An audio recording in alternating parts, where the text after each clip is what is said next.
I rise from the deepest abyss, bones crack from my own stiffness, legacy from time, cunning and mischievously flowing down the stream, down to the pit of death. The pain blinds the weak, and only I survives the shadow that lurks within us all, as, unlike my fairy sister, I was gifted with the weakness of the mortal flesh, so that, despite my immortal soul and spirit, I was bound to strive for darkness and forbidden tales and knowledge of yore. The pain stabbed my flank like myriads of sharp needles, avid for my regal blood. Heart pounding forth in my chest, my head reeled and jerked from the dust laying between me and a floor I couldn't see. Black and dreary, like a weary midnight, the pitch-black night enshrouded my eyes, wrapping myself into a veil of darkness and creeping shadows. Yet, I couldn't give in to the night, for it was far too soon. My will gave me the strength to wrestle a tiny violet light from the maw of the night itself.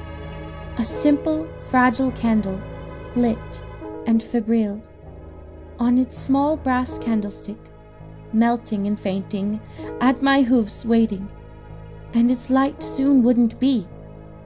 Indeed, time was dripping, and promptly the dark would spree.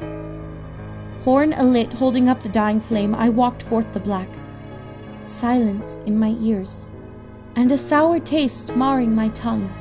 My mane, usually flowing and fluttering over my shoulders, dropped straight over my face. No wind was there to push it away from my eyes.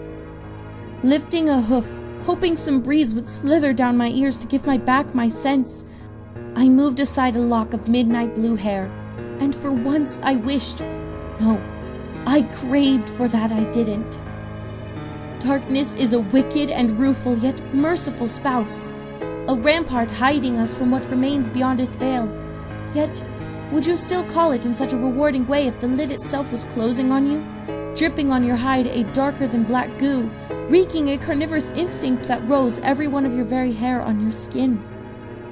Darkness, a cage without bar that seizes your mind to lock your own self into a torture, either physical or mental, but a torture that will always leave you scarred for a lifetime, an immortal lifetime in my case. First, it gets to your hoofs, shaky and unsteady. Second, it crawls up your limbs like ants fighting up the blood within your veins, begging from all their might to swarm your sides.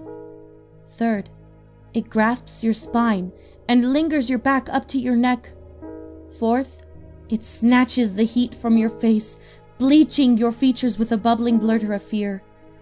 And only then it clutches your heart into a deadening clench, an evil anchor dragging you down forever, the pit where fears lie, where demons dwell, and where you thought you had all of it locked up for never meeting them ever again.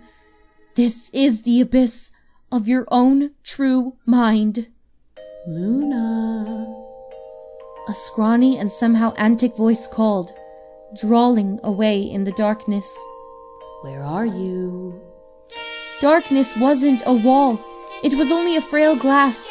A murky black window opening on the untold, the uncountable, and the untreatable. Eyelids closing up over my revolted eyes. I preferred focus over myself, what I could still fathom. Something different than far-fetched and crooking shadows swallowing the light. My small flame fluttering over its damp wick. A droplet of wax ran down its side, and I watchfully spectated it. It fell over the candlestick down to the black beneath my hoof. Time is ticking, Luna. Count each drop. Darkness is a cage which, even cold like ice, shatters your soul, makes you want to tear up your barding, fur and skin, to free yourself from this burning feeling in the hollow of your chest.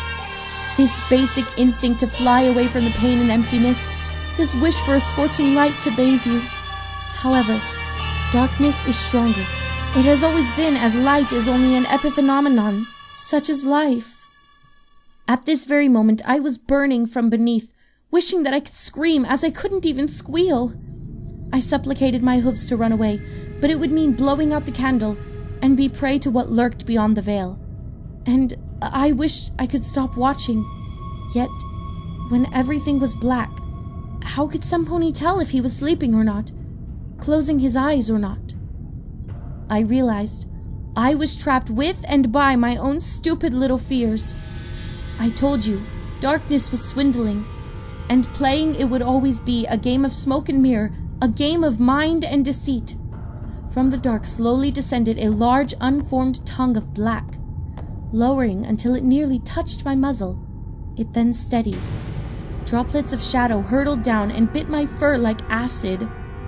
Even though my eyes weren't enough to pierce the cloak of darkness, I saw it move from beneath, like a parasite worm weaving below the skin of the bedridden martyr. Paralyzed by my own terror, I let it swirl and slithered around me like a snake with jet-black scales. 2 turquoise glowing eyes and a wide charteef smile fought its way up to the surface of this nether and riveted on me. I dropped my stare and tried closing my eyes. I found to my stupor, I couldn't. Skin itching, mane crawling, ears frizzling, I looked at it and fell into the jealous glare of my sister. Eyes missing, her mane was falling into clumps, while many of her teeth were losing up in her mouth, scarred with a rictus of masochistic pain. Your moon hurts me. I cried for help, but no sound reached my ears, my voice withering in my mouth as tasteless sludge blubbered down my throat, choking me. It went into my lungs and stomach and solidified into a crippling concrete. Hacking my hooves around, the candlestick fell out of my magic grasp and shattered on the ground into shards of brass. The candle spread its wax over an invisible floor and rolled in my direction. I took it between my shaky hooves and tried to put it back on its broken support. Burning wax melted and glued over my fur. Tears rolled down my cheeks, and suddenly the coldness stung my side. Snuggling up my flanks, cuddling me with hooves colder than death, the wreckage, the apparition, was flowed over my hide like an overwhelming and tenebrous blanket. An overly attached girlfriend that has given into insanity, craving to fulfill her own animal desire like a mare in heat, sucking me out of my warmth, hopes, and life. Her sharp teeth maw neared next to my nearest ear, nibbled it a little, leaving a few deep and bleeding marks. From the depths of hell rose a numbing, almost violating whisper. I don't want to die, Luna, so you'll have to. Closing my eyes to a knife blade width, tears flowing more than ever, I looked down at the bottom of the broken candlestick as the candle's flame snapped into a grayish smoke next to me. Yet, before the dark could gobble me up whole, silencing me forever, I saw, a last time, my own reflection, smiling, and I wasn't.